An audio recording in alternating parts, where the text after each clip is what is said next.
Shoujo. Ce genre se concentre sur des émotions profondes, des relations interpersonnelles et la construction de l'identité. Il explore des thèmes comme la recherche de l'amour, les conflits intérieurs, les doutes personnels et les relations humaines sous toutes leurs formes, qu'elles soient amicales, familiales ou amoureuses. Les héroïnes des shoujo sont souvent en quête d'elles-mêmes, cherchant à comprendre qui elles sont dans un monde rempli de pression sociale et émotionnelle. L'amitié joue un rôle fondamental dans le développement des personnages et de l'intrigue. Confrontées à des dilemmes émotionnels ou à des épreuves personnelles, elles trouvent un soutien précieux auprès de leurs amis, qui les aident à surmonter les difficultés de la vie. Ces relations amicales sont souvent empreintes de loyauté et de solidarité, créant des liens profonds qui vont au-delà des simples rencontres. Parmi les thématiques les plus courantes dans les shoujo, on trouve la recherche du véritable amour.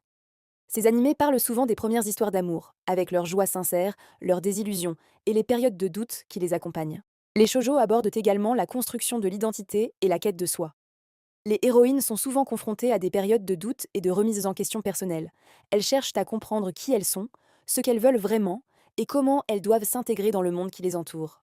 Ce processus de découverte de soi est déclenché par une épreuve émotionnelle ou un choc psychologique qui les force à confronter leurs faiblesses, ce qui leur permet de renforcer leur confiance en elles, de développer leurs compétences et de se forger une nouvelle identité.